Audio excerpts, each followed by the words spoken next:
এখন আসেন আমরা শুরু করি ইজনিল্লাহ। ঈদ আশ-শামসু কুবিরাত। আশ-শামস শব্দটি সূর্যের জন্য সাধারণভাবে প্রচলিত। কুবিরাত শব্দটি এসেছে কাওয়ারা ইউকাউবিরু তাকবীর থেকে, যা এই সূরার নাম। তাকবীর শব্দটি অসমাপিকা ক্রিয়া, যা আবার কুবিরাত শব্দের মাস্তার। এর মূল অক্ষরগুলো হল কাফ, ওয়াও, র, যার শাব্দিক অর্থ কোনো কিছু মুড়িয়ে ফেলা, এবং আরবিতে মুড়িয়ে ফেলা বা পেঁচিয়ে ফেলা অর্থে বিভিন্ন শব্দ রয়েছে, যেমন লফ, এটার অর্থ মুড়িয়ে বা পেঁচিয়ে ফেলা। কিন্তু তাকবীর শব্দটি নির্দিষ্টভাবে পাগড়ি পেঁচানো অর্থে ব্যবহৃত হয়। অন্য কোনো অর্থের চেয়ে পাগড়ি পেঁচানো অর্থে এটি বেশি ব্যবহৃত হয়। আরবি সাহিত্যে আমরা এই শব্দের কেবল একটাই ভিন্ন রূপ পাই, যা ঘোড়ার লেজ বৃত্তাকারে ঘুরানো অর্থে ব্যবহৃত হয়। যেমন তারা বলে ইকতার আল ফারাস। শব্দটি কুবিরাত এর একই মূল শব্দ থেকে এসেছে, অর্থাৎ তারা বলে ঘোড়াটি তার লেজ বৃত্তাকারে নাড়ছে। আর শাওকানি রাহমাহুল্লাহ থেকে আমরা যে উদাহরণ পাই, আকার আল আমামাতা আলা রাসিহি।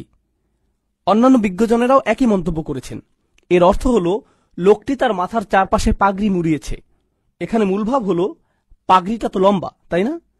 এটা একটা লম্বা কাপড়ের টুকরা। পাগড়ি বাঁধার জন্য আপনি কাপড়ের টুকরাটা মাথার চারপাশে মোড়াতে থাকেন, এবং এভাবে আপনি মূলত কোনো কিছু বাইরে থেকে বন্ধ করে দিচ্ছেন। এখানে সূর্যের আলোর প্রসারণ বা ব্যাপ্তির সাথে পাগড়ির লম্বা এবং প্রসারিত কাপড়ের তুলনা করা হয়েছে। এবং বিচার দিবসে আল্লাহ এই আলোর সাথে কি করবেন? তিনি এই সূর্যের আলো গুটিয়ে নেবেন, মুড়িয়ে ফেলবেন। তিনি এটা মুড়িয়ে ফেলবেন। আবার এই শব্দটি কোরআনে শুধু আরেকটা জায়গায় এসেছে, ইউকাউবিরুল লাইলা আলান নাহার ওয়া ইউকাউবিরুন নাহার আলাল লাইল। আল্লাহ আযজা জাল্লা বলছেন, তিনি একমাত্র সত্তা যিনি দিনের উপর রাতকে মুড়িয়ে দেন এবং রাতের উপর দিনকে আচ্ছাদন করে দেন। যখন আপনি মাথার চারপাশে পাগড়ি মোড়াতে থাকেন, তখন মাথাটা আস্তে আস্তে একটু একটু করে পাগড়ির ভিতরে লুকিয়ে যায় এবং এক সময় মাথাটা দেখা যায় না। একইভাবে দিনের আলো এমনভাবে একটু একটু করে কমতে থাকে যেন তার চারিদিকে পাগড়ি মুড়িয়ে দেওয়া হচ্ছে, এবং অবশেষে তার সম্পূর্ণ আলো হারিয়ে যায়। এবং তাকবীর শব্দের একটা ব্যাখ্যা হল সূর্য তার নিজস্ব আলো হারাবে। আয়াতে নির্দিষ্টভাবে আলোর দিকে ইঙ্গিত করা হচ্ছে। এটা আমরা ইবনে আব্বাস রাদিয়াল্লাহু আনহুমের তাফসিরে পাই। তিনি বলছেন, কুবিরাত আও উজলিমাত, অন্ধকারাচ্ছন্ন করা হবে বা সূর্যের আলোটাই গুটিয়ে ফেলা বা মুড়িয়ে ফেলা হবে। অন্যান্য মুফাসসিরগণ শব্দগুলোর একেবারে শাব্দিক অর্থ গ্রহণ করেছেন। তাদের মতে শুধু আলো নয়, বরং পুরো সূর্যটা দেখলে মনে হবে একে কোনো কিছুতে মুড়িয়ে ফেলা হয়েছে। সূর্যকে দেখতে মনে হবে একে আবৃত করে রাখা হয়েছে। ঠিক আছে, তাহলে আপনি সূর্য ঠিকই দেখতে পাবেন, কিন্তু এটা আর আলো ছড়াবে না, যেন কোনো কিছু দ্বারা একে আবৃত করে রাখা হয়েছে, অথবা এর উপরে কোনো কিছু ঝুলিয়ে দেওয়া হয়েছে। আল্লাহু আলাম। আবার আশ-শাওকানি রাহমাহুল্লাহ মূলত তাকবীর শব্দটিকে এর পরের আয়াতের ইনকিদার শব্দের সাথে সমন্বিত করেছেন। ওয়া ইযান নুজুমু ইনকাদারাত, যখন নক্ষত্রগুলো ইনকিদারের শিকার হবে। ইনকিদার মানে কারো রং হারিয়ে ফেলা, উজ্জ্বলতা হারিয়ে ফেলা। আরবিতে কদরা বা কুদরা শব্দের বিপরীত হল সফা। সফা মানে স্বচ্ছ, বিশুদ্ধ বা পরিষ্কার। ইনকিদার শব্দটি এগুলোর বিপরীত। সুতরাং তারাগুলো ফ্যাকাশে হয়ে যাবে। কিন্তু তিনি বলেন আল আসল তথা ইনকিদারের মূল হবে আকাশ ভেঙে পড়া, আল ইনসিবাব, যার অর্থ পড়ে যাওয়া, ভেঙে পড়া। তাহলে প্রথমে নক্ষত্রগুলো ফ্যাকাশে হয়ে যাবে। জানেন, বিভিন্ন রকম দূষণ এবং অন্যান্য কারণে আমরা আকাশে তারার আসল সৌন্দর্য দেখতে পাই না। কিন্তু আপনি যদি তেমন দূষিত নয় এমন কোন রাজ্যে যান, যেমন আপস্টেট নিউ ইয়র্ক বা এরিজোনা বা এরকম কোন জায়গায়, অথবা মরুভূমির আকাশের দিকে তাকান, আপনি অন্যরকম একটা আকাশ দেখতে পাবেন। আপনি সেই আকাশ দেখে চিনতেই পারবেন না। সুবহানাল্লাহ, কত সুন্দরভাবে আল্লাহ আকাশকে সাজিয়েছেন। রাতের উজ্জ্বলতার এটা একটা চমৎকার বৈশিষ্ট্য, যা বিশেষ করে মরুভূমিতে দেখা যায়। আল্লাহ আযজা ওয়া জাল্লা প্রথমে বর্ণনা করেছেন যে আকাশের উজ্জ্বল জিনিসগুলো এদের উজ্জ্বলতা এবং চাকচিক্য হারিয়ে নিষ্প্রভ এবং জরাজীর্ণ হবে, এবং তারপর ইনকাদারা শব্দের মাধ্যমে এদের বিক্ষিপ্ত হওয়া বা পড়ে যাওয়া বোঝায়। তাহলে এখন পর্যন্ত দুইটা ব্যাপার ঘটেছে। দিনের সবচেয়ে উজ্জ্বল অংশটি বিনষ্ট হয়েছে, ইযাশ শামসু কুবিরাত। আবার রাতের আকাশের উজ্জ্বলতার মূল ধারক, মানে আমি বলতে চাইছি যে চাঁদ একটা জায়গায় থাকে, কিন্তু নক্ষত্ররাজি পুরো আকাশ জুড়ে থাকে, তাই না? এগুলো রাতের আকাশের সবচেয়ে দৃশ্যমান উপাদান। যেদিকে তাকান আপনি অন্তত কয়েকটা তারা দেখবেন, ঠিক না? তাহলে এই নক্ষত্রগুলো তাদের উজ্জ্বলতা এবং চাকচিক্য হারিয়ে বিক্ষিপ্ত হয়ে পড়বে। তাহলে এই হবে আকাশের অবস্থা। আপনাদের সূরাতুর রহমান নিয়ে কিছু বলবো, এরপর সূরাতুল ওয়াকিয়াতে যাব। আসলে না, সূরাতুল ওয়াকিয়া দিয়ে শুরু করি। সূরাতুল ওয়াকিয়াটি একটু বড় সূরা। এই সূরাটির শুরুতে আপনি দেখবেন জান্নাতে যাওয়া কিছু মানুষের কথা বলা আছে। আস-সাবিকুন আস-সাবিকুন উলাইকাল মুকাররাবুন ফি জান্নাতিন নাঈম সুল্লাতুম মিনাল আউয়ালিন ওয়া কলিলুম মিনাল আখিরিন। একদম সর্বপ্রথম সামনের ভিআইপি সিটে বসা লোক, যেগুলো জান্নাতে যাবে, যারা জান্নাতে যাবে, ওনারাই হলেন সূরাতুল ওয়াকিয়ার আলোচ্য মানুষগুলোর অন্যতম। আচ্ছা বলুন তো, এই সর্বপ্রথম অগ্রগামী কারা? কি না, নবীগণ ছাড়া অগ্রগামীগণ কারা? সাহাবা। হ্যাঁ, কিন্তু সেটা তাদের যুগের জন্য। আল্লাহ বলছেন ওয়া কলিলুম মিনাল আখিরিন। কেন জানেন? প্রত্যেক প্রজন্মেই তাদের নিজস্ব সাবিকুন আছে।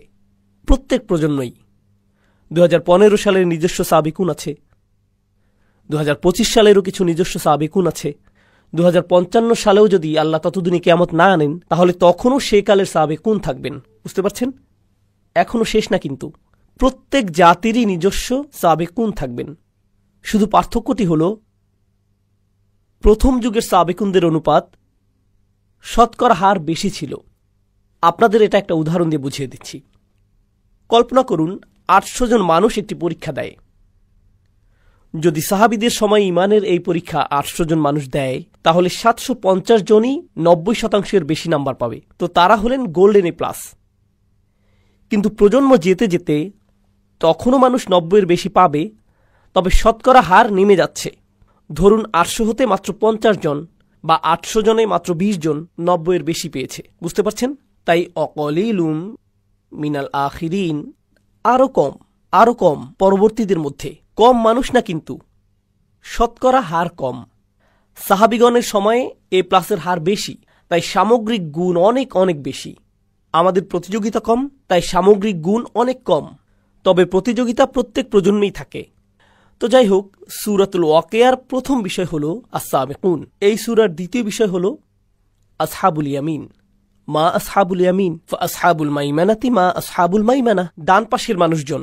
আর সাবিকুনদের সাথে ডান পাশের মানুষজনের পার্থক্য কি? সাবিকুনদের বলতে পারবেন সংরক্ষিত, এক্সক্লুসিভ। আর ডান পাশের যেই মানুষজন হলেন বাকি আমরা সকলে, জান্নাতের ইকোনমি ক্লাস। আল্লাহ আমাদের সাবিকুনদের অন্তর্ভুক্ত করে দিন। কিন্তু অন্তত পক্ষে ডান পাশের মানুষজন থাকা মানে তারা জাহান্নামে যাবে না, এরা যাবে জান্নাতে। এরা হলেন দ্বিতীয় বিষয়। ঠিক আছে? এখন অন্যদিকে কারা আছে? ডান পাশে মানুষ আছে, আবার বাম পাশেও মানুষ আছে। এরপর আল্লাহ বাম পাশের মানুষদের নিয়ে বলছেন 3 ধরনের মানুষ এখন পর্যন্ত। প্রথমে অভিজাত শ্রেণী, এরপর ডান পাশের মানুষ, এরপর বাম পাশের মানুষ, তাই না? এরপর চতুর্থ বিষয়, আল্লাহ কিছু প্রশ্ন করেছেন। আফারাআইতুম মা তুমনুন আফারাআইতুম মা তাহরুসুন আফারাআইতুমুল মা আল্লাযী তাশরাবুন আফারাআইতুমুন নার আল্লাতী তুরুন। তিনি সব অদ্ভুত প্রশ্ন করেছেন। তোমরা কি বাচ্চা সৃষ্টি করো নাকি আমরা বাচ্চা সৃষ্টি করি? তোমরা ফসল ফলাও নাকি আমরা ফসল ফলাই?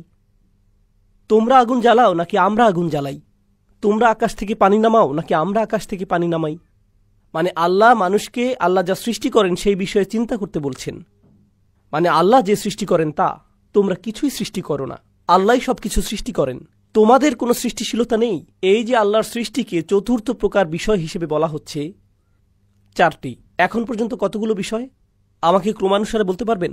দেখে তো আপনারা এখনো বেঁচে আছেন। প্রথমটি কি ছিল? সাবিকুন, ঠিক। দ্বিতীয়টি আসহাবুল ইয়ামিন। তৃতীয় নম্বর কি? বাম পাশের মানুষজন। আল্লাহ আমাদের তাদের অন্তর্ভুক্ত না করুন। চতুর্থ নম্বর আল্লাহর সৃষ্টি, শুধুমাত্র আল্লাহই সৃষ্টি করেন।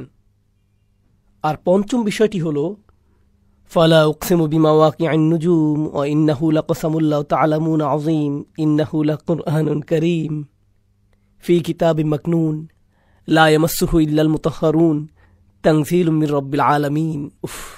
এই বিষয়টি হল কোরআনের বিশেষত্ব, মহিমা সম্পর্কিত, কোরআনের অসাধারণ গুণ সম্পর্কিত। ছোট ব্যাপার না কিন্তু। 5টি বিষয় সূরার শেষটি পুরোটা সংক্ষেপে বলে দেয়, কিন্তু এগুলোই প্রধান 5টি বিষয়। সূরাতুর রহমান আমরা পড়ার চেষ্টা করছি, তাই না? সূরাটির প্রথম বিষয় কি আমাকে বলুন তো? আর রহমান ও আল্লামাল কুরআন। প্রথম বিষয়টি কি? কোরআন। সূরাতুল ওয়াকিয়াতে কোরআন কি একটি বিষয় ছিল? ছিল। কোথায়? বিষয় নাম্বার 5। তাহলে সূরা আর রহমানে এটা প্রথম বিষয়, আর সূরা ওয়াকিয়াতে এটা পঞ্চম বিষয়। ওকে, সূরাতুর রহমানের দ্বিতীয় বিষয় হল আল্লাহর সৃষ্টিরা। والشمس والقمر بحسبان والنجم والشجر يسجدان والسماء رفعها ووضع الميزان। তাহলে দ্বিতীয় বিষয় কি? আল্লাহর সৃষ্টি। সূরাতুল ওয়াকিয়ার চতুর্থ বিষয় কোনটি ছিল? আল্লাহর সৃষ্টি। সূরাতুর রহমানের তৃতীয় বিষয় হল বিচার দিবস, কিভাবে পাপীরা বিপদে পড়বে আর জাহান্নামে চলে যাবে। বিচার দিবস আর জাহান্নামের আগুন হল সূরাতুর রহমানের 3 নম্বর বিষয়। সূরাতুল ওয়াকিয়াতে 3 নম্বর বিষয় কি ছিল? বাম দিকের মানুষ, যারা বিচার দিবসে দাঁড়িয়ে শেষমেশ জাহান্নামে নিক্ষিপ্ত হবে। সম্পর্কটা দেখতে পাচ্ছেন? সূরাতুর রহমানের চতুর্থ বিষয় হল জান্নাত। ওয়ালিমান খাফা মাকামা রাব্বিহি জান্নাতান। আর যে তার রবের সামনে দাঁড়াতে ভয় করে তার জন্য থাকবে 2টি জান্নাত। আচ্ছা, অন্তত আপনি আল্লাহকে ভয় করেছেন। আপনি সবচাইতে ভালো ছিলেন না, ঠিক আছে, তবে অন্তত তাকে ভয় তো করেছেন। সূরাতুল ওয়াকিয়াতে দ্বিতীয় বিষয় কোনটি ছিল বলুন তো এবার? ডান পাশের মানুষজন অন্তত আল্লাহকে ভয় তো করেছে, তাই তারা জান্নাতে চলে যাবে। সূরাতুর রহমানের শেষ বিষয় হল অসাধারণ সুপার স্পেশাল ডিলাক্স প্যাকেজের জান্নাত। ইখতিলাফ নিয়ে পরে বলছি, আপাতত সহজ করে বলি, এটা হচ্ছে সবচাইতে সুন্দর। ওয়ামিন দুনিহিমা জান্নাতান, অন্য একটি জান্নাত, আলাদা স্পেশাল জান্নাত। এর মধ্যে আরও অসাধারণ জিনিসপত্র আছে। তো একটা জান্নাত, আবার অন্য এক প্রকার জান্নাত, এটাই হলো শেষ বিষয়, স্পেশাল জান্নাত। সূরাতুল ওয়াকিয়ার প্রথম বিষয় কি ছিল? সাবিকুন সাবিকুন কোথায় যাবে? জান্নাতের সেই স্পেশাল জায়গায়। সূরাতুর রহমানের 5টি বিষয় আর সূরাতুল ওয়াকিয়ার 5টি বিষয়। 1 2 3 4 5, 5 4 3 2 1, আয়নার মতো। কুরআন অবিশ্বাস্য রকমের গোছানো।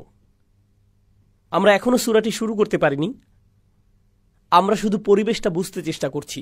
এটা শুধু স্থানটি চেনা, এটা জরুরি, কারণ এর মাঝে আপনি কোরআনের সৌন্দর্য বুঝতে পারবেন, কত গোছানো তা দেখতে পাবেন। আমি জানি না আপনারা মুসলিম বিশ্বে এমনটা দেখেন কিনা, কিন্তু আমি আমেরিকাতে বেড়ে উঠতে গিয়ে কোরআনের ব্যাপারে প্রথম শুধু সমালোচনাই দেখতাম। কলেজে গিয়ে আমি কোরআনের কোনো প্রশংসা শুনিনি, সমালোচনাই হতো। শুধু যে এটার বিষয় তারা অবিশ্বাস করে এরকম না, বরং এর বিন্যাস নিয়েও সমালোচনা করত। এটা নাকি অগোছালো, নির্দিষ্ট গঠন নেই, এসব বলতো। আমি বলতাম, কি বাজে কথা যত সব, সবচাইতে অবিশ্বাস্য গঠন তো এখানেই।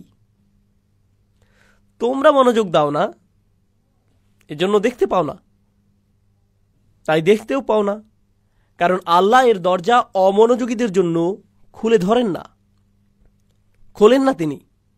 আফালা ইয়াতাদাব্বারুনাল কুরআন ওয়ালাউ কানা মিন ইনদি গায়রিল্লাহ লাওয়াজাদা ফীহি ইখতিলাফান কাসীরা। তারা কি তবে কোরআন নিয়ে গভীর চিন্তা ভাবনা করে না? কারণ এটা আল্লাহ ছাড়া অন্য কারো পক্ষ থেকে হলে এতে অনেক অসঙ্গতি দেখতে পেতে। এর মানে হলো, যখন আপনি কোরআনে মনোযোগ দেবেন, আবিষ্কার করবেন যে এটা শুধু আল্লাহর পক্ষ থেকেই হতে পারে। আপনার কাছে পরিষ্কার হয়ে যাবে যে এটা মানুষ থেকে হতেই পারে না, পরিষ্কার হয়ে যাবে। এখন আমরা সূরার সূচনা শুরু করতে প্রস্তুত হলাম। সূরাতুর রহমান, চলুন শুরু করি। কিছু জিনিস আপনাদের জানাতে হবে। আমি নিজেকে দিয়ে শুরু করি। আমার পেশা হলো শিক্ষকতা, জীবিকার জন্য শেখাই। আর শিক্ষকতা পেশায় আমি অনেক কিছু শিখেছি। আপনাদের সেখান থেকে একটি বলছি, কারণ এই সূরার সাথে সেটা সম্পর্কিত। ক্লাসরুমের ভেতর আমি আরবি শেখাই। আরবি শেখানো কিন্তু কঠিন। অনেক ধরনের হাস্যরস করে ছাত্রদের মনোযোগ ধরে রাখতে হয়, কারণ আরবি ভাষাটি ক্লান্তিকর। যেমনটা আমি আগেও বলেছি, আপনার ঘুমের প্রয়োজন হলে আরবি ক্লাসে ঢুকে যান, জীবনের শ্রেষ্ঠ ঘুম পেয়ে যাবেন। রফা নসব শুরু হতে হতেই আপনি অজ্ঞান। তাই অনেক সময় ধরে আমি ভেবেছি এটা আমি কিভাবে শেখাবো, কি প্রশ্ন জিজ্ঞেস করব, যখন ছাত্ররা উত্তর দেবে সেটা নিয়ে কিভাবে ঠাট্টা করব, সবাইকে কিভাবে জাগিয়ে রাখব। সেটা কিন্তু এই লেকচারের মতো না। এই লেকচারে আপনাদের আমি শেখাচ্ছি না, কিছু প্রশ্ন করছি আপনাদের, তবে আপনাদের জেকে ধরছি না, আপনাদের নামও জানি না, আর ভুল উত্তর দিলে আপনাদেরকে মুরগিও বানাচ্ছি না। এখানে সেটা করছি না আমি। কিন্তু আমার ক্লাসরুমে যখন পড়াই সেই ছাত্ররা কান্না করে দেয়। তারা কিন্তু ঈমান বেড়ে গেছে তাই কাঁদছে না, কান্নার অন্য কারণ আমি দেই তাই কান্না করে। শিক্ষক হিসাবে সেটাই করি, সেটা ভিন্ন জিনিস। কারণ শিক্ষকতা অনেক কাজ করতে হয়, আপনার ব্যাখ্যা করতে হয়, ছাত্রদের পুনরাবৃত্তি করাতে হয়, এরপর ছাত্রদের বিভিন্ন প্রশ্নের উত্তর দেওয়াতে হয় যেন জানতে পারেন যে তারা বুঝছে কিনা। আপনি শুধু তাদের পুনরাবৃত্তি চান না, আপনি চান যেন তারা বুঝে, তাই না? এভাবে প্রশ্ন উত্তর আগে পিছে এদিক সেদিক করতে হয় না বোঝা পর্যন্ত। তো আমি অধ্যায়টা রেডি করলাম, আমি নিজের উপর বেশ খুশি। ভাবছি জীবনের সবচাইতে সুন্দরভাবে বোঝাবো আমি এবার। তো আমি ক্লাসে গেলাম, সবাইকে পড়ালাম, সেটা আমি খুব খুশি। সুন্দর উদাহরণ দিয়েছি, ছাত্রদের জিজ্ঞেস করেছি, সবাই বলল বুঝেছে। বুঝেছি, কি অসাধারণ। 1 ঘন্টা পর একজন ছাত্র হাত তুলল, উস্তাদ আমি বুঝিনি। আচ্ছা ওকে, কোনো সমস্যা নেই, তুমি বোঝনি? কোন অংশটি বোঝনি বলো তো? সে বলল কিছুই বুঝিনি। আপনি কি আবার সবকিছু বুঝিয়ে বলবেন? সবকিছু মানে কি? মানে সবকিছুই। আমি কিছুই বুঝতে পারিনি। এখন ক্লাসের বেশিরভাগ ছাত্র বিরক্ত হয়ে গেল। কিরকম গাধা সে, কি পরিমাণ গর্ধব! 1 ঘন্টা কিছুই বলল না, ঘন্টা শেষে বলছে আমি কিছুই বুঝিনি।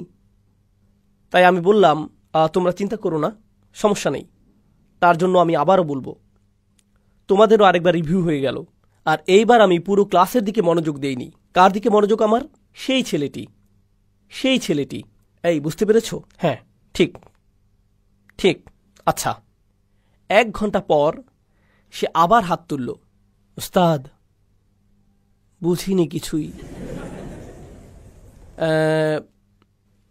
ওকে, ক্লাসের বাকিরা চলে যেতে পারো, আমি লাঞ্চ করতাম, সেটা বাদ দেই। তুমি আসো আমার কাছে, তোমাকে সরাসরি বুঝিয়ে দিচ্ছি, সেটাই মনে হয় ভালো হবে। আচ্ছা ওস্তাদ। তো আমি তাকে নিয়ে বসলাম, প্রত্যেকটি উদাহরণ ধরে ধরে বুঝালাম যেন বুঝতে পারে। সব শেষে সে আবার বলে, উস্তাদ আমি জানি না আপনি কেমন শিক্ষক, তবে আমি এখনো বুঝি না। না না না, এত সহজে ছাড়ার পাত্র না আমি। তুমি আমার বাসায় চলো, রাতের খাবার খেতে খেতে তোমাকে আরেকবার বোঝাবো। সে বাসায় আসলো, তাকে আবারও সবকিছু বোঝালাম। সব শেষে সে কি বলল?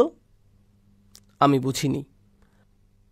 আচ্ছা ঠিক আছে, একটা বুদ্ধি আছে, আমার বাসায় তোমার জন্য একটা ঘর করে দিচ্ছি, তুমি আমার বাসায় থাকো, প্রত্যেক দিন সকালে উঠে তোমাকে বোঝাবো এটা,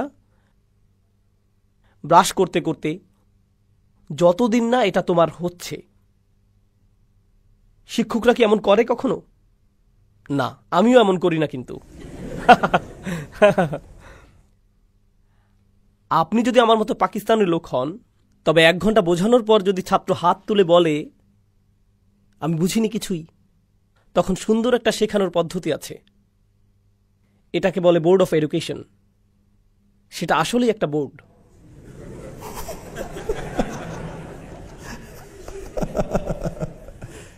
এখন বুঝেছিস? হ্যাঁ, একদম বুঝে ফেলেছি, এখন বুঝবে। শিক্ষকরা এত ধৈর্যশীল না, কতবারই আর বোঝাবেন? বলবেন এত গাধা কেন তুমি, বুঝো না কেন তুমি, তোমার মাথা কাজ করে না কেন, কি সমস্যা তোমার? এটা আমার দোষ না, এটা ছাত্রের দোষ, তাই না? দেখুন, কিন্তু কোরআনের বার্তা, কোরআনের মূল বার্তাটি কিন্তু একদম সোজা, একদম সহজ। আপনি যদি কোরআনের মূল বার্তা সংক্ষেপে লিখতে বলেন, সেটা আমি অর্ধেক কাগজেই লিখতে পারবো, পুরোটাও লাগবে না। কোরআনের বিষয়গুলো কি কি? শুধুমাত্র এক স্রষ্টা, আখিরাত আছে, আগের জাতিগুলো তাদের নবীদের কথা মানেননি, কিছু কাজ আছে হারাম, খুব বেশি কিছু না, কিন্তু সোজা সাপটা, জটিল কিছু না। কুরাইশরা কতদিন যাবৎ কোরআন শিখছে? এক যুগের বেশি, তাই না? মক্কি কোরআনের কি পুনরাবৃত্তি আছে? আল্লাহ কি বারবার বলেছেন জাতিদের ব্যাপারে? আল্লাহ কি নিজের একত্ব নিয়ে বারবার বলেছেন? ইবাদতের একত্বতা নিয়ে? আল্লাহ কি নবীদের উপর ঈমান আনা নিয়ে পুনরাবৃত্তি করেছেন? আল্লাহ কি হালাল হারাম নিয়ে পুনরাবৃত্তি করেননি?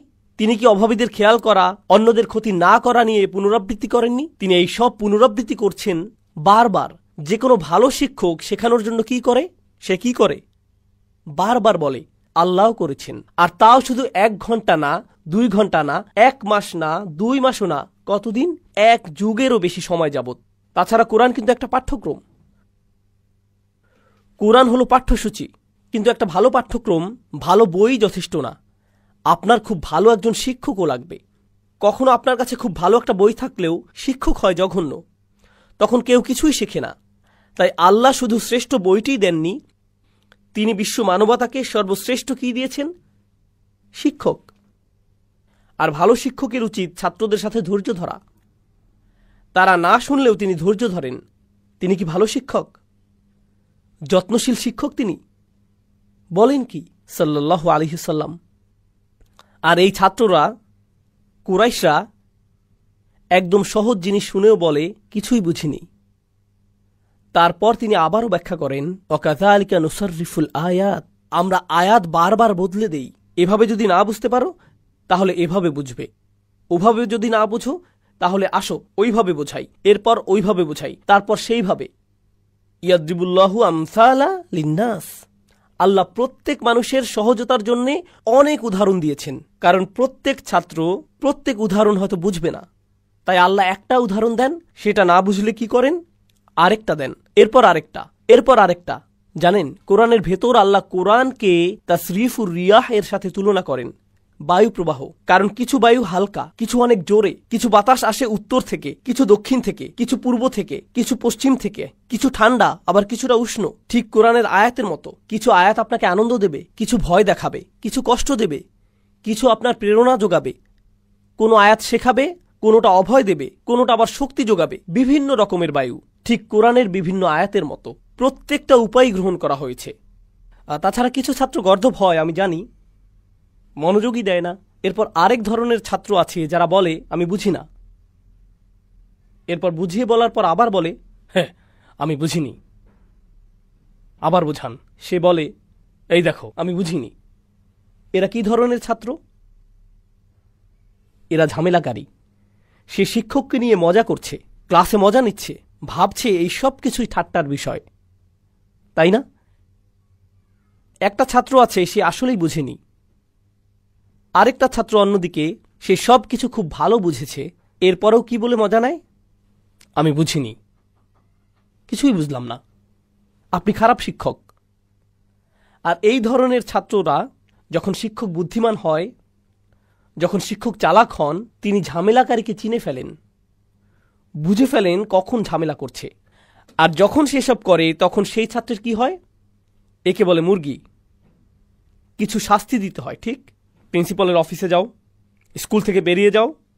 আল্লাহ কি জানেন কারা কোরআন নিয়ে ঠাট্টা করছে, কারা ঠাট্টা করছে? তিনি জানেন।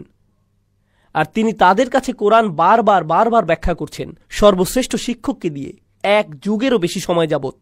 শিক্ষক হিসেবে তবে আল্লাহর কি রাগ করার অধিকার আছে? অবশ্যই আছে।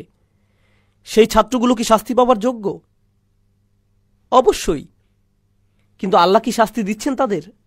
না, কারণ আল্লাহ অন্য কোনো শিক্ষকের মতো নন। তিনি যে কোনো শিক্ষক নন, তিনি আর রহমান, আল্লামাল কুরআন।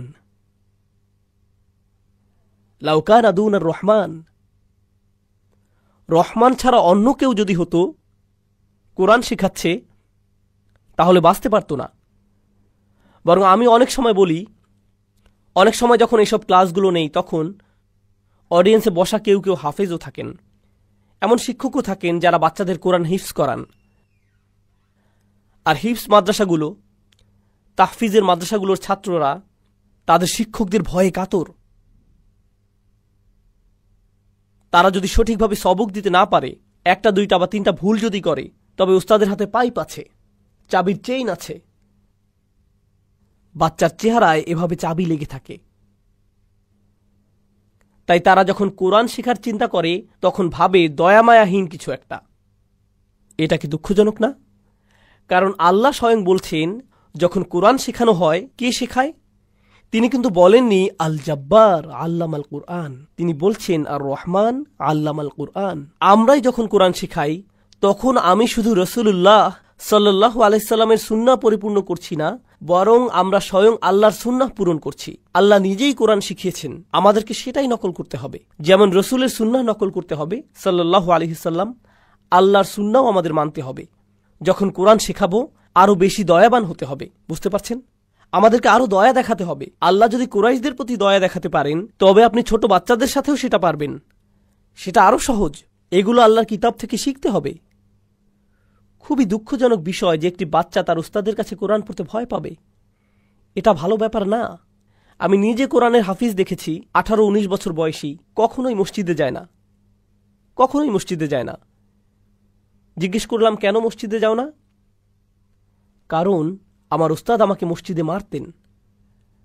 আমি যখন মসজিদে যাই আর শুনি আল্লাহু আকবার, আমার সেই মারগুলো মনে পড়ে যায়, মানসিক সমস্যা শুরু হয়ে যায়, সাইকিয়াট্রিস্ট দেখাতে হয়। মসজিদে গেলে আমার সাইকোলজিক্যাল ট্রমা হয়, তাই মসজিদে আমি যেতে পারবো না। সুবহানাল্লাহ। এমনটাই করেছি আমরা আমাদের বাচ্চাদের সাথে দিন শেখানোর নামে। আমি জানি না এটা কোন দিন, তবে সেটা ইসলাম নয়। আমি জানি না তাদের কি শিখিয়েছেন, তবে কোরআন তাদেরকে শেখাননি। এভাবে কোরআন শেখায় না। কোরআন ভালোবাসা দিয়ে শেখাতে হয়। যেমনটা আমি বললাম, যদি আল্লাহ কুরাইশদের ভালোবেসে শেখাতে পারেন, যদি কুরাইশদের দয়া দেখাতে পারেন, তাহলে আমাদের আবার ভাবতে হবে আমরা মুসলিমদেরই ভালোবেসে শিখাই না। সুবহানাল্লাহ। আচ্ছা, এরপর কি আছে দেখি। ভূমিকা এখনো শেষ হয়নি। ভূমিকা নিয়ে অনেক কথা বলার আছে। আর রহমান অর্থ কি কেউ জানেন? কি? মার্সিফুল। আমি জানি ইংলিশ অনেকেরই প্রথম ভাষা নয়, তবু আপনারা ইংরেজি সম্পর্কে জানেন। মাশাআল্লাহ, এখানে সবারই ইংরেজিতে দক্ষতা অনেক বেশি। আপনাদেরকে মার্সি বা দয়া শব্দের সমস্যাটি জানাচ্ছি। যখন রহমা অনুবাদ করি মার্সি বা দয়া হিসেবে, এখানে একটু সমস্যা আছে, আপনাদের বুঝিয়ে বলছি। যখন আমরা দয়ার কথা বলি তখন তা বলতে ছেড়ে দেয়া বোঝাই। উদাহরণস্বরূপ, সৈন্যরা পুরো গ্রাম ধ্বংস করে দিল, কোনো দয়া তারা দেখায়নি। এর মানে তারা কাউকেই ছাড়েনি। পুলিশ অফিসার আমাকে ফাইন করল, কোনো দয়া দেখায়নি। আমি বিচারকের কাছে দয়া ভিক্ষা চাইলাম। আমি আমার শিক্ষকের কাছে দয়া ভিক্ষা চাইলাম। আমি প্লেট ভাঙার পর আম্মার কাছে দয়া ভিক্ষা চাইলাম। দয়া ভিক্ষা চাওয়া মানে আমাকে শাস্তি দেবেন না বলা। বুঝতে পারছেন? বাংলা ভাষায় যখন দয়া শব্দটি ব্যবহার হয় তখন শাস্তির কথাই মাথায় আসে, তখন শাস্তির চিন্তাই মাথায় আসে, যে সেই শাস্তি থেকে মুক্তি হলো। অর্থাৎ আপনার অবচেতন ভাবেই শাস্তির কথা চলে আসে, অর্থাৎ আপনার মনে অবচেতন ভাবেই শাস্তির কথা চলে আসে। সেই শাস্তি থেকে মুক্তি পাওয়াটাই দয়া। এখন এখানে কয়জন আছেন টেক ইন্ডাস্ট্রিতে, টেকনোলজি ইন্ডাস্ট্রি, প্রোগ্রামার? আচ্ছা, আপনারা ডিফল্ট বিষয়টা তো বোঝেন। দয়া শব্দের ডিফল্ট পজিশন হল শাস্তি, কিন্তু রহমা শব্দে শাস্তির কোনো বিষয়ই নেই। আপনাকে শাস্তি থেকে মুক্তি দেওয়া হচ্ছে না এখানে যখন রহমা উচ্চারণ করেন, এটা আসেই না একদম। এটাই হলো রহমার বদলে দয়া শব্দ ব্যবহারের সমস্যা। তাহলে রহমা শব্দটি কোত্থেকে আসে? এটা আসে রাহম শব্দ থেকে, যার প্রকৃত অর্থ হলো মায়ের পেট, গর্ভ। রহম হলো মায়ের গর্ভ। যখন অন্তঃসত্ত্বা কোনো মহিলার কথা চিন্তা করেন, তার পেটে একটি বাচ্চা চিন্তা করেন, শাস্তির কথা মনে হয়? তাহলে বলুন তো কি চিন্তা করেন? একজন মহিলা, তার পেটে একটি বাচ্চা, হয়তো 3 মাসের অন্তঃসত্ত্বা বা 5 মাস, 6 মাস, হয়তো পেটের ভেতর বাচ্চাটির লাথি মারার বয়স হয়েছে। যেমন আমার মা বলেছিলেন, আমি নাকি এমন করতাম। আমি মনে হয় টায়ার্ড হয়ে হাত পা বেশি ছোড়াছুড়ি করতাম পেটের ভেতর মধ্যরাতে। তো ভালো, মা তার বাচ্চার ব্যাপারে কি অনুভব করে? সে এখনো বাচ্চাটি দেখেনি নিজের সন্তানকে। তার অনুভূতি কি? ভালোবাসা। প্রথম যে শব্দটি মাথায় আসে সেটা কি? ভালোবাসা। দ্বিতীয় যে শব্দটি মনে আসে তা হল সুরক্ষা। সে টেবিলের কোণাগুলো খেয়াল করে, নিজে নিরাপদ থাকতে চায়, এক পাশে ফিরে শোয়, তাই না? দেখে শুনে খাওয়া দাওয়া করে, সর্বক্ষণ পেটের বাচ্চাকে আদর করে। যে আদর যত্ন করে, যে ভালোবাসে, যে আদর যত্ন করে, যে জিনিসকে যত্ন, ভালোবাসা আর সুরক্ষা দেয়া হয়। আচ্ছা, অন্যদিকে বাচ্চাটি, তার জন্য কি মায়ের কষ্ট হচ্ছে? হ্যাঁ, সে মায়ের খাবার খাচ্ছে, মহিলাটি খায় আর সে তার পুষ্টি নিয়ে নিচ্ছে, আর সে ভেতরে থাকে। আপনি মায়ের পেটের ভেতর যখন ছিলাম, কোনো ভাড়া দিতে হয়নি, খাবারের অপেক্ষা করতে হয়নি, এমনি এমনি এসেছে। নিজেদেরকে পরিষ্কার করতে হয়নি, কিছুই করতে হয়নি। তাছাড়া জন্ম হবার সময় তাকে প্রায় মেরেই ফেলেছিলাম, তাই না? প্রায় মেরেই ফেলেছিলাম। আর যদিও মাকে মেরেই ফেলেছিলাম প্রায়, তবুও আমাদেরকে ভালোবাসে বের হবার পর থেকেই। অন্য যে কেউ আপনার রক্তপাত করলে আপনি তাকে ভালোবাসবেন না। আমরা আমাদের মায়েদের রক্ত ঝরিয়ে মৃতপ্রায় করে ফেলি, মৃত্যুর কাছাকাছি। আর যখনই বের হয়ে আসি আমরা, তখন আমাদের জন্য তার ভালোবাসা আগের চাইতে আরো বেড়ে যায়। এটা কিন্তু আর অন্য কারো সাথে ঘটে না, কোনো সম্পর্কের সাথেই ঘটে না। এখানে আপনি কিছুই দেন না, শুধুই নেন। আমি যা বোঝাতে চাচ্ছি তা হলো, আপনি কখনোই কিছু দেন না, শুধুই কি, আর তিনি আপনাকে আরো বেশি বেশি কি দেন? আরো ভালোবাসা। আপনি আরো নিতে থাকেন, তিনি আরো ভালোবাসতে থাকেন। তাছাড়া দেখুন, তিনি প্রায় মারাই যাচ্ছিলেন, এত রক্তপাত হয়েছিল, মাত্রই সার্জারি থেকে উঠলেন। আর আপনার জন্মের সাথে সাথে কি হলো? তার আপনাকে খাওয়াতে হচ্ছে। আর অনেক মহিলাদের কাছেই বাচ্চাকে খাওয়ানো অনেক সময় রক্তপাতের মতো মনে হয়। যে কেউই সার্জারির ভেতর দিয়ে গেলে বলে, আমার 6 সপ্তাহের ছুটি লাগবে, আমার 2 মাসের ছুটি চাই, আমার ছুটি লাগবে, ভ্যাকেশন লাগবে। জন্ম দেবার পর কি কোনো মা 2 মাসের ছুটি পান? না। আপনার পা ভাঙলে 6 মাসের ছুটি পান। তিনি বাচ্চা প্রসব করলেন আর ফুল টাইম মায়ের দায়িত্ব পালন করা শুরু করে দিলেন। কখন থেকে? বাচ্চাটি জন্মানোর মুহূর্ত থেকেই, বাচ্চা হবার মুহূর্ত থেকেই। আর বাচ্চাটি তাকে কি ফেরত দেয়? তিনি বাচ্চাটিকে দুধ দেন, ভালোবাসা দেন, সুরক্ষা দেন। বাচ্চাটা ধন্যবাদ বলে একবারও? বাচ্চাটা তাকে কোনো বেতন টেতন দেয়? বাচ্চাটি তার জন্য কোনো কিছু করে না। ঘুমহীন রাত। বেশির থেকে বেশি বাচ্চাটি যেটা করবে তা হলো তার গায়ে পেশাব করে দিবে, মলত্যাগ করে দিবে, বমি করে দিবে মায়ের গায়ে। আর যখন বাবু হাগু করে দেয় তখন মা বলে, ওয়াও কি কিউট, এরপর পরিষ্কার করা শুরু করে দেয়। কোনো সমস্যা নেই, আমার বাবুটা। তিনি ডায়াপার বদলাচ্ছেন আর বাচ্চা তার দিকেই মেরে দিচ্ছে, আর তিনি হাত দিয়ে ঠেকাচ্ছেন। আমি জানি আমার 6টা বাচ্চা, আমি জানি না কিভাবে করে তারা, কিন্তু করে। এটাই হলো কোন শব্দ? রহম। এখান থেকেই আসে কি? রহমা। এখান থেকেই আসে আল্লাহর কোন নাম? আর রহমান। আমরা আল্লাহকে কোনো সৃষ্টির সাথেই তুলনা করতে পারবো না, কিন্তু আল্লাহর সাথে আমাদের যেই সম্পর্ক আছে, আপনি যদি একটু ধারণা করতে চান, যে কারণে সেই হাদিসটি আছে, সাম্মাইতুকা বিসমি, আল্লাহ মায়ের গর্ভের সাথে কথা বললেন আর বললেন, আমি তোমাকে আমার নাম দিয়ে নামকরণ করেছি। এটা শুধু ভাষাগত সম্পর্ক না, নবী সাল্লাল্লাহু আলাইহি সাল্লামের হাদিসেও এটা পাওয়া যাচ্ছে। এক হাদিসে কুদসিতে তিনি মায়ের গর্ভের দিকে তাকিয়ে বললেন, যে গর্ভ আল্লাহ সৃষ্টি করেছেন, আমি আমার নাম দিয়ে তোমার নামকরণ করেছি। এর একটি কারণ আছে, সেটা হলো আল্লাহ আপনার কি হয় তা যদি একটু ধারণা পেতে চান, আপনি পুরোটা বুঝবেন না। তবে সেই অসীম সাগরের যদি এক বিন্দু পেতে চান, তবে কার কথা চিন্তা করবেন? আপনার মায়ের কথা ভাববেন। ওয়ালিল্লাহিল মাসালুল আ'লা। আপনার মায়ের সাথে সম্পর্কে কোন দিকটা? তা হলো আপনি তার থেকে শুধুই নেন, আর তিনি কি? শুধুই দেন। আপনি কখনোই ধন্যবাদ দেন না, তবুও তিনি দিতেই থাকেন। আপনি কখনোই তাকে মনেও করেন না, তবুও তিনি আপনার প্রতি ভালোবাসা বাড়াতেই থাকেন। মুসলিমদের কথা চিন্তা করুন। মুসলিমরা বলে, তালিবুল ইলমরা বলে, আমি তাফসির শিখতে চাই, আমি ওই শায়েখের কাছে পড়তে চাই, এই শায়েখের কাছে শিখতে চাই, সেই আলিমের কাছে পড়তে চাই, আমি এই সূরা, ওই সূরা আর ওই সূরাটা শিখতে চাই। কখনো তারা পৃথিবীর এই মাথা থেকে ওই মাথায় চলে যায় শুধু আল্লাহর কিতাব শিখতে, ঠিক না?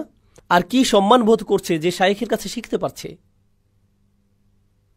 কুরাইশরা, আবু লাহাব, আবু জাহাল, এই লোকগুলো, এরা কি কোরআন শিখতে চায়?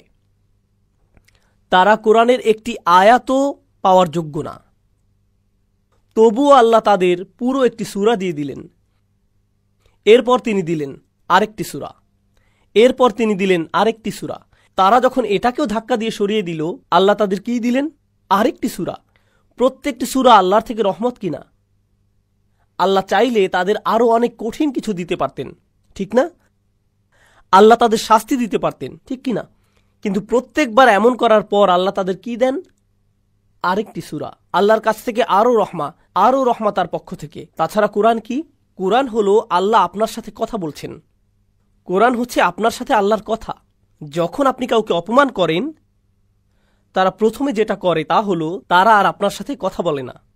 কাউকে অপমান করলে তারা আপনার সাথে কথা বন্ধ করে দেয়। এই লোকগুলো শুধু আল্লাহকেই অপমান করছে না, তারা আল্লাহর হাবিব সাল্লাল্লাহু আলাইহি সাল্লামকে অপমান করছে, তারা আল্লাহর রসুল সাল্লাল্লাহু আলাইহি সাল্লামকে অপমান করছে। তবুও আল্লাহ তাদের সাথে কথা বলছেন।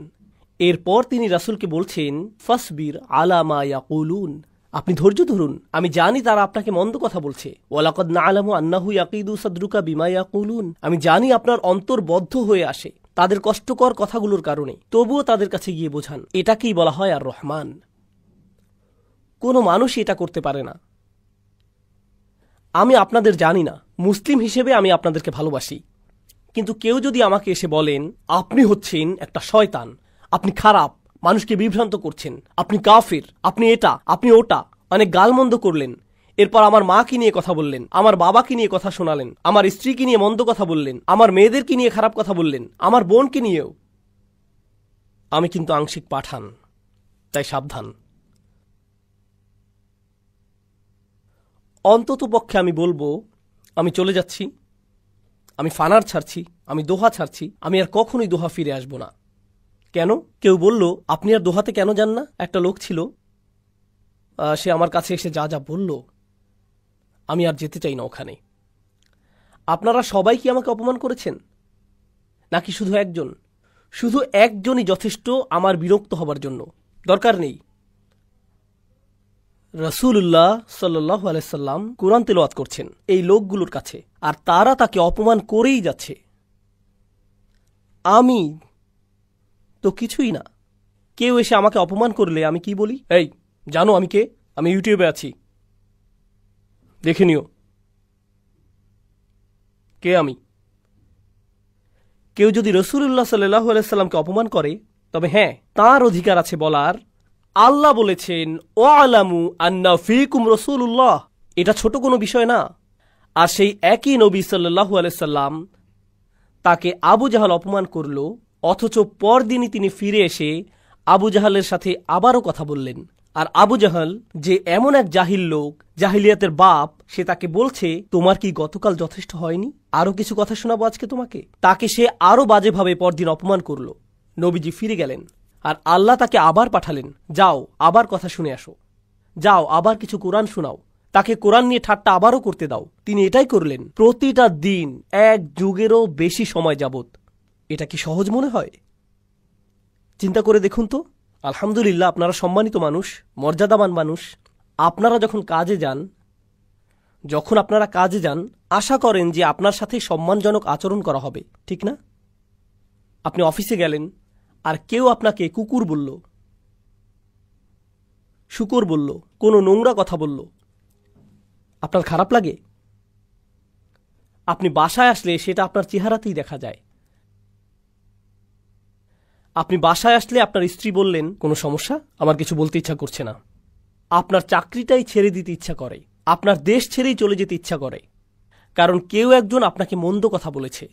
দেখছেন, ভালো লোক, ভদ্রলোক আর ছোট লোকের মধ্যে পার্থক্য আছে। যারা সারাক্ষণই নোংরা কথা বলতে থাকে, যারা নিজেদের বা অন্যদের কোনো সম্মান করে না, যখন মানুষ তাদের সাথে মন্দ কথা বলে তাদের ভালো লাগে, তাদের কিছুই যায় আসে না। নোংরা কথা বলল, তারা আরো নোংরা কথা বলে দেয়। কিন্তু যারা ভদ্রলোক, তাদের এসব সহ্য হয় না, এসব কথা তাদেরকে কষ্ট দেয়। যেমন আরবরা বলে, রুব্বা কওলিন আসাদ্দু মিন সাউল, কোনো কোনো কথা মারের চাইতেও বেশি কষ্ট দিতে পারে। রসুল সাল্লাল্লাহু আলাইহি সাল্লাম হলেন সবচাইতে মর্যাদাবান ব্যক্তিত্ব, কিন্তু তাকে শুনতে হচ্ছে সবচাইতে মন্দ নোংরা কথাগুলো বারবার বারবার বারবার। আর আল্লাহ তাঁর রসুলকে কত ভালোবাসেন আলাইহিস সালাতু ওয়াসসালাম, তবুও আল্লাহ বলছেন ফিরে যাও, আরেকটু ধৈর্য ধরো, তাদেরকে বলতে থাকো। এখন আল্লাহ এই সূরাতে কুরাইশদের উদ্দেশ্যে, এরপর পুরো মানবতাকে উদ্দেশ্য করে বলছেন, এটাকে বলে অকল্পনীয় ভালোবাসা। আর রহমান অবিশ্বাস্য রকমের অকল্পনীয় স্নেহময় যত্নশীল প্রতিপালক।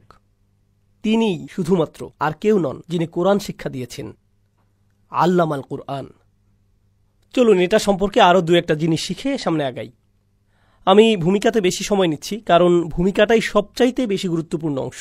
এই শুরুটা আপনারা বুঝলে বাকি সবকিছুই সহজ হবে, আর শুরুটা না বুঝলে আর কোনো কিছুই বোধগম্য হবে না। ঠিক আছে, এজন্য সময় নিচ্ছি। আরবি ভাষার ব্যাকরণে জুমলা আল ফাইলিয়া এবং জুমলা আল ইসমিয়া দুইটা বিষয় আছে। শুনে মনে হয় সহজ বিষয়, আপনারা আরবি না বুঝলেও সমস্যা নেই, ব্যাখ্যা করছি। কখনো আপনারা আরবিতে বলেন, আমি সহজ অনুবাদ করছি, আল্লাহ কোরআন শিখিয়েছেন। সহজ, আল্লাহ শিখিয়েছেন কোরআন। কিন্তু যদি বলেন প্রকৃতপক্ষে একমাত্র আল্লাহ তিনি কোরআন শিখিয়েছেন, এটা কিন্তু অন্যরকম। যখন বলেন প্রকৃতপক্ষে একমাত্র আল্লাহ তিনিই কোরআন শিখিয়েছেন, এর মানে আসলে বোঝাচ্ছেন ঘুণাক্ষরেও ভেবো না যে এটা অন্য কেউ, শুধুমাত্র একমাত্র কে? আল্লাহ আজ্জা জাল্লা। কারণ তিনি বলেন আর রহমান আল্লামাল কুরআন।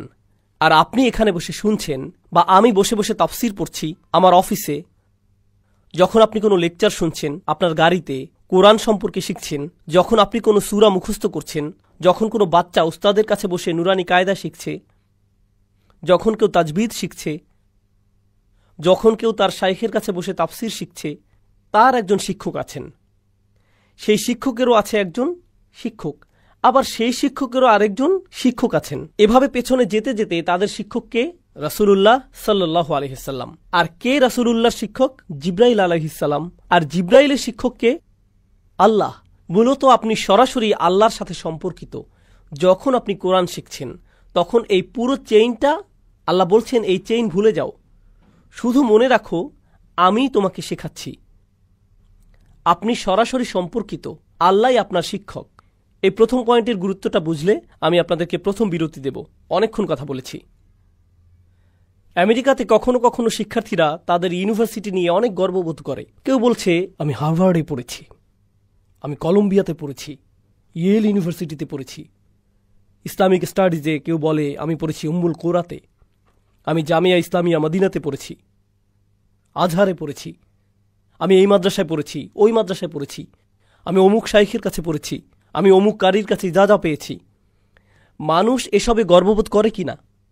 তো আপনি যখন কোনো গুরুত্বপূর্ণ কারো কাছে পড়েন, আপনি সেটার কারণে গর্ববোধ করেন। আপনি কোনো ভার্সিটি থেকে গ্র্যাজুয়েশন করেন, বলেন উনিই কিন্তু আমার শিক্ষক। তাই নাকি? উনি আপনার শিক্ষক? ওয়াও! আপনি শাইখ অসামের কাছে পড়েছেন, তার মানে আপনিও নিশ্চয়ই অসাম। আপনি সেটা আপনার সিভিতে দিয়ে দেন, কারণ আপনি গর্বিত এটা নিয়ে, আপনাকে সম্মান দেয়। আর মানুষ শুধু ইসলামের শিক্ষাতেই এমন করে না, যে কোনো শিক্ষাতেই এমন করে। ডাক্তাররা কোন মেডিকেল কলেজ থেকে পড়েছেন তা বলতে ভালোবাসেন। পিএইচডি প্রফেসর কোথা থেকে তার পিএইচডি করেছেন সেটা বলতে ভালোবাসেন, ঠিক কিনা? আমরা মাত্রই বললাম আমাদের শিক্ষককে, আপনার শাইখের একজন শিক্ষক আছে, তার একজন শিক্ষক আছে, কিন্তু সর্বপ্রধান শিক্ষককে, মানে এর চাইতে বড় ডিগ্রি আপনি পেতে পারেন না, এর চাইতে বড় সম্মান আর হতে পারে না যে আপনি বলবেন আল্লাহ আমার শিক্ষক আর রহমান আমার শিক্ষক। আমি বলতে চাচ্ছি, কোরআন শিক্ষা আপনাকে এমন সম্মান এনে দেবে যা আর কোথাও খুঁজে পাবেন না। এর চাইতে বড় অর্জন আর নেই, এর চাইতে উচ্চতর ডিগ্রি আর নেই, এর চাইতে উচ্চ কোনো সম্মান নেই, আর কোনো কিছুতেই এই সম্মান নেই যা কোরআন শিক্ষায় আছে। কারণ এখানে আপনি আর রহমানকে নিজের শিক্ষক হিসেবে পেয়েছেন। আর সাধারণত যখন আপনার শিক্ষক থাকে, আপনি অন্যদের সেটা দেখাতে পছন্দ করেন, এটা আমার ডিগ্রি, এখান থেকে আমি ইজাজা পেয়েছি। কিন্তু যখন আর রহমানকে শিক্ষক হিসেবে পান, আর সেটা কাউকে দেখানোতে কিছু যায় আসে না। এটা এতই একান্ত যে নিজের কাছেই রেখে দেন। আর রহমান আমার শিক্ষক। আপনার অন্য কারো থেকে সম্মান নেবার প্রয়োজন নেই, কারণ কে আপনাকে সম্মান দিচ্ছেন? আর রহমান, কারণ তিনি আপনাকে নিজের স্কুলে অ্যাডমিট করেছেন, আপনি ভর্তি হতে পেরেছেন, আপনি তার সাথেই সরাসরি সংযুক্ত, সেটাই আপনার জন্য যথেষ্ট। আপনার আর তার মাঝে একটি গোপন জিনিস। সুবহানাল্লাহ। মানুষ এই পৃথিবীতে সম্মানের পেছনে ছুটছে, মানুষ সম্মানের পেছনে ছুটছে। তারা মনে করে তাদের সম্মান আসবে টাকা থেকে, কেউ ভাবে সম্মান আসবে তাদের গাড়ি থেকে। আরব দেশে এমনটা না। আবার না, দাঁড়ান, অনেকে ভাবে তাদের কাপড়ের ব্র্যান্ড থেকে সম্মান আসবে, কিংবা হাতের ঘড়ি, এসব থেকে নাকি সম্মান আসবে। অনেকে ভাবে তাদের সাথে কাদের কাদের যোগাযোগ আছে তা থেকে সম্মান আসবে, আমি তাকে চিনি। অনেকে ভাবে কার সাথে সেলফি তুলেছে সেটা দিয়ে সম্মান আসবে, মনে করে এসব থেকে সম্মান আসবে। মর্যাদা, মর্যাদা তখনই আসবে যখন আল্লাহকে নিজের শিক্ষক করে নিবেন, আল্লাহ আপনাকে সম্মান দিবেন। আর যখন আল্লাহ আপনাকে সম্মান দেন, তখন আল্লাহর সৃষ্টিও সেটাই করে। আপনাকে তাদের কাছে গিয়ে সম্মান অর্জন করতে হবে না, তারা এমনিতেই দেবে, কারণ আপনি সম্ভাব্য সবচাইতে সম্মানিত স্থানেই আছেন। আপনাকে মানুষের সম্মানের আশায় ছুটোছুটি করতে হবে না, এমন করতে হবে না। আপনাকে শুধু আল্লাহর দেয়া সম্মানটাই অর্জন করতে হবে।